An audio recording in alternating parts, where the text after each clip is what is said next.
All right, thank you, gentlemen, for hosting this event.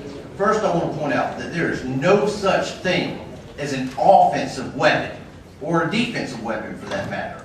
A weapon can only do what the person holding it wants it to do.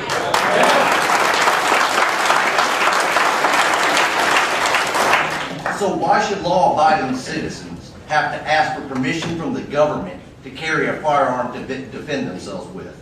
Criminals will carry their guns, not caring if they have permission to do so or not.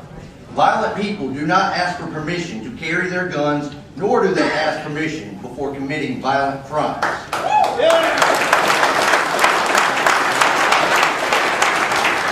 With that undeniable truth, it's absurd to think that any upstanding people of this state are required to secure permission to carry guns for their self-defense.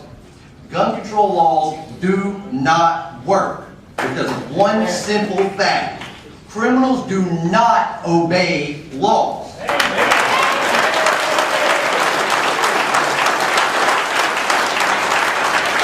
In our wonderful nation, the cities and states with the strictest gun control laws often lead the nation in violent crime. This bill, if passed, will empower citizens and provide them with the means to defend their life, their property, and most importantly, their family. I fully support the Constitutional Carry Act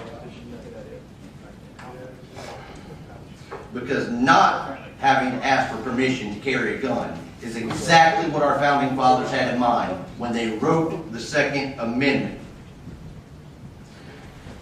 I also want to say, people are so quick to say, oh, the kids, the kids. What about less than a year and a half ago, there was a little girl in Texas, at home, scared, home alone because a man was breaking in. Frightened, she ran to the closet. She was on the phone with the 911 operator. She had disclosed to the 911 operator that there was a gun in the house. So, the 911 operator advised the child to grab the firearm. Now, just as that criminal, who I might add, was a previously convicted pedophile, right as that sick freak was turning the doorknob handle, that little girl defended her life, fired 5 shots through the door, and a mother was able to rush home from work to find that her daughter was still alive.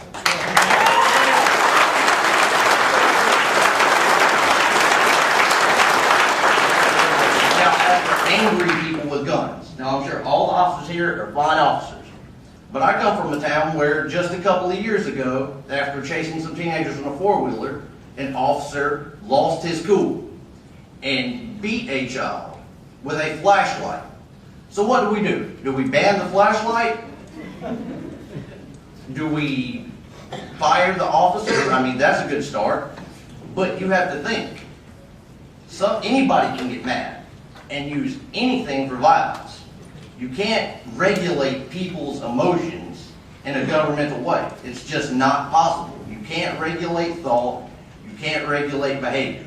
Me, I get mad, I go outside and smoke a cigarette. Maybe, you know, just sit back, watch a little TV, maybe even listen to some angry music. Violence is not a result of anger. Violence is a result of poor decision making. Now, everybody in here could have a gun, and nobody would have noticed. Say somebody comes in here trying to shoot. We'd be glad that officer and the rest of the officers here have weapons. Now, what if we were in a place where there wasn't officers present? The average 911 response time is at least 15 minutes. The average response time for an armed citizen is a split second. They decide to defend their life, and they do it. That's right. I want to thank you for the opportunity for the opportunity to speak here this evening. I want to say God bless the state of South Carolina and God bless the United States of America.